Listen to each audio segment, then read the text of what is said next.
नमस्ते, मैं हूँ सरोज। द सरोजनी शो में आपका स्वागत है। आज मैं अपनी दादी माँ को गीता का चौथा अध्याय सुनाने जा रही हूँ। आप सब भी सुने। ये है मेरी दादी माँ, ये भी सुनेंगे, आप भी सुने।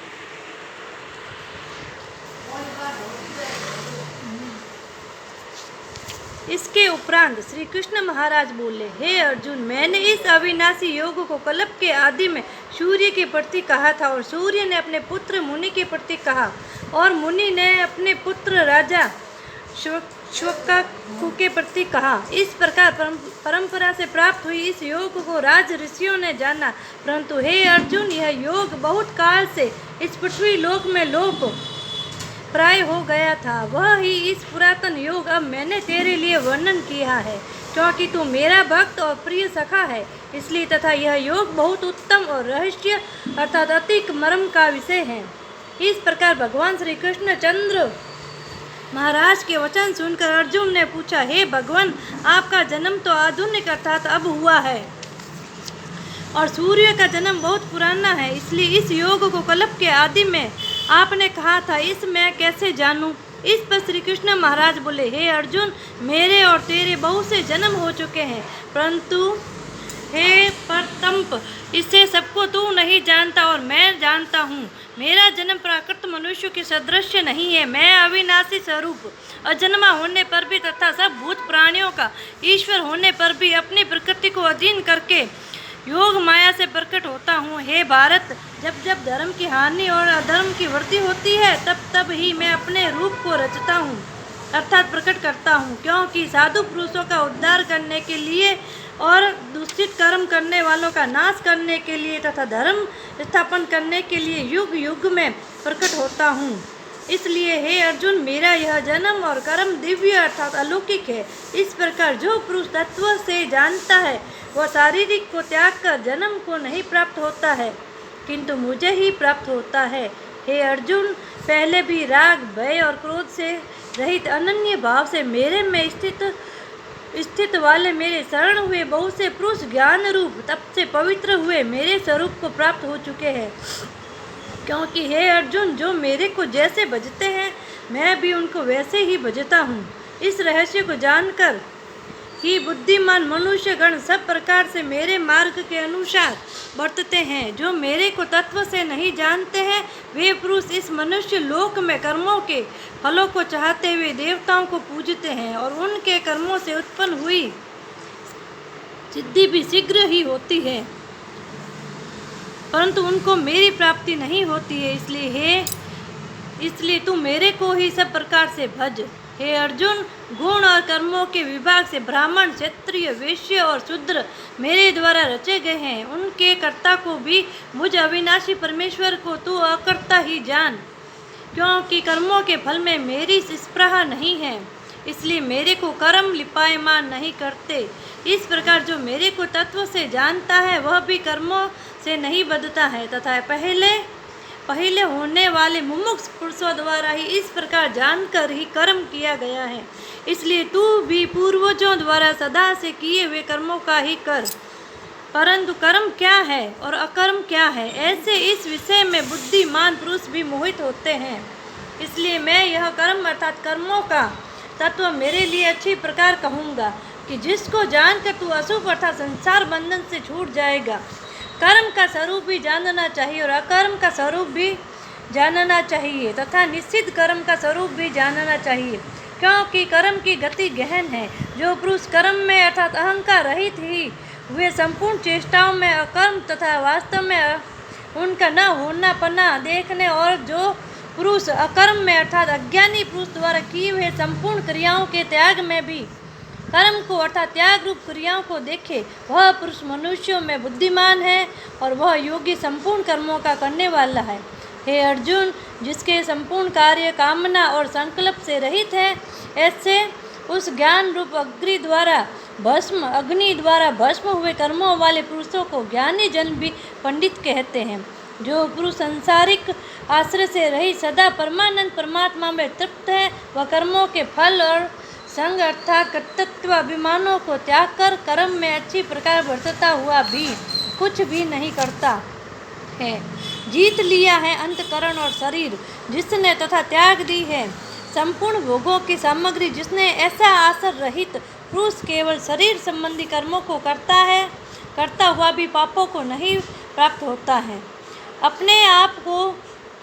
अपने आप जो कुछ आप प्राप्त हो उसमें ही संतुष्ट रहने वाला और हर्ष शोकादि द्वंद्वों से अतीत हुआ तथा मतश्रता अर्थात ईर्ष्या से रहित सिद्धि और असिद्धि में समतत्व भाव वाला पुरुष कर्मों को करके भी नहीं बंधता है, क्योंकि आसक्ति से रहित ज्ञान में स्थित हुए चित्त वाले यज्ञ के लिए आचरण करते हुए मुक्त पुरुष के संपूर्ण कर्म नष्ट हो जाते हैं।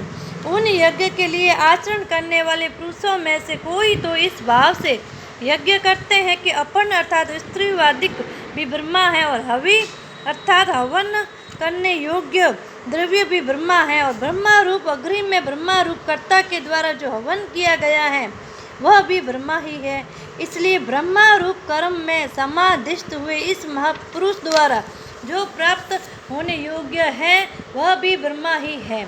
और दूसरी योगी जन देवताओं के पूजन रूप यज्ञ को ही अच्छी प्रकार उपासते हैं अर्थात करते हैं, और दूसरे ज्ञानी जन परम ब्रह्मा परमात्मा रूप अग्नि में यज्ञ के द्वारा ही यज्ञ को हवन करते हैं। अन्य योगी जन सत्राधिक एवं इंद्रियों को स्वयं अर्थात स्वाधीनता पूर्व रूप में अग्नि में हवन करते हैं अर्थात इंद्रियों को विषयों से रोककर अपने वश में कर लेते हैं। और दूसरी योगी लोग शब्दाधिक विषयों को इंद्रिय रूप अग्नि में हवन करते हैं अर्थात रोग द्वेष रहित इंद्रियों द्वारा विषय को ग्रहण करते हुए भी भस्म रूप करते हैं। दूसरी योगी जन संपूर्ण इंद्रियों को चेष्टाओं को तथा प्राणों के व्यापारियों को ज्ञान से प्रकाशित हुई परमात्मा में स्थिति रूप योगाग्नि में हवन करते हैं। दूसरे कई पुरुष ईश्वर अर्पण बुद्धि से लोक सेवा में द्रव्य लगाने वाले हैं, वैसे ही कई पुरुष सर्व धर्म पालन रूप तप यज्ञ को करने वाले हैं और यह अष्टांग योग रूप यज्ञ को करने वाले हैं। और दूसरे अहिंसादि तीक्ष्ण व्रतों से युक्त यत्नशील पुरुष भगवान के नाम का जप तथा भगवान तव प्रति विषयक शास्त्रों का अध्ययन रूप ज्ञान यज्ञ के करने वाले हैं। दूसरे योगी जन अपावन वायु में प्राण वायु को हवन करते हैं, वैसे ही अन्य योगी जन प्राण वायु में अपान वायु को हवन करते हैं तथा अन्य योगी जन प्राण और अपान की गति को रोककर प्राणायाम के परायण होते हैं। दूसरे नियमित आहार करने वाले योगी जन प्राणों को प्राणों में ही हवन करते हैं। इस प्रकार योगों द्वारा नाश हो गया है पाप जिनका, ऐसे ही सब ही पुरुष योगों को जानने वाले हैं। हे कुरुश्रेष्ठ अर्जुन, योगों के परिणाम स्वरूप ज्ञानामृत को भोगने वाले योगी जन सनातन परम ब्रह्मा परमात्मा को प्राप्त होते हैं और यज्ञ रहित पुरुषों को यह मनुष्य लोक भी सुखदायक नहीं है, फिर भी परलोक कैसे सुखदायक होगा। ऐसे बहुत प्रकार के यज्ञ वेद की वाणी में विस्तार किए गए हैं, उन सब को शरीर मन इंद्रियों की क्रिया द्वारा ही उत्पन्न होने वाले जान। इस प्रकार तत्व से जानकर निष्काम कर्म योग द्वारा संसार बंधन से मुक्त हो जाएगा। हे अर्जुन, सांसारिक वार्ताओं से सिद्ध होने वाले यज्ञ से ज्ञान रूप यज्ञ सब प्रकार श्रेष्ठ है, क्योंकि हे पार्थ संपूर्ण यावन मात्र कर्म ज्ञान में श्रेष्ठ होते हैं अर्थात ज्ञान उनकी प्रकाष्ठा है। इसलिए तत्व को जानने वाले ज्ञानी पुरुषों से भली प्रकार दंडवत प्रणाम तथा सेवा और निष्कपट भाव से किए हुए प्रश्न द्वारा इस ज्ञान को जान। वे मर्म को जानने वाले ज्ञानी जन तुझे उस ज्ञान का उपदेश करेंगे कि जिसको जानकर तू फिर इस प्रकार मोह को प्राप्त नहीं होगा। और हे अर्जुन,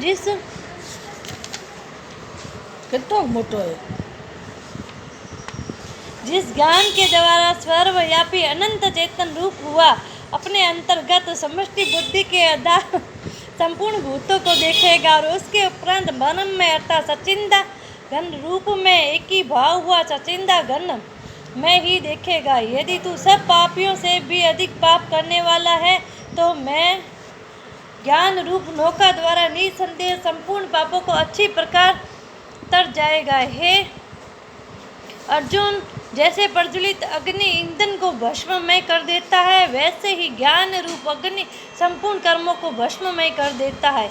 इसलिए इस संसार में ज्ञान के समान पवित्र करने वाला निसंदेह कुछ भी नहीं है।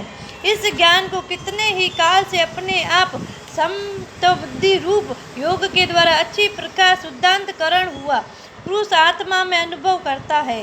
हे अर्जुन, जितेंद्रिय तत्पर हुआ श्रद्धावान पुरुष ज्ञान को प्राप्त होता है। ज्ञान को प्राप्त होकर तत्क्षण भगवत प्राप्ति रूप परम शांति को प्राप्त हो जाता है। हे अर्जुन, भगवत विषय को न जानने वाला तथा श्रद्धा रहित और संशय युक्त पुरुष परमात्मा से भ्रष्ट हो जाता है। उनमें ही संशय युक्त पुरुष के लिए तो न मोक्ष सुख है, न यह लोक है, न परलोक है, अर्थात यह लोक और परलोक दोनों ही उसके लिए भ्रष्ट हो जाते हैं। हे धनंजय, समत्व बुद्धि रूप योगदान भगवत दर्पण कर दिए हैं। संपूर्ण कर्म जिसने और ज्ञान द्वारा नष्ट हो गए हैं, वो जब सब संशय जिसने, ऐसे परमात्मा परायण पुरुष को कर्म नहीं बांधते हैं। इससे हे भट्टवंशी अर्जुन, तू समतत्व बुद्धि रूप योग में स्थित हो और अज्ञान से उत्पन्न हुए हृदय में स्थित इस अपने संशय को ज्ञान रूप तलवार द्वारा छेदन करके युद्ध के लिए खड़ा हो। गीता का चौथा अध्याय पूरा हुआ। ये मेरी दादी माँ ने सुना है। माँ हाथ जोड़ो, हाथ जोड़ो।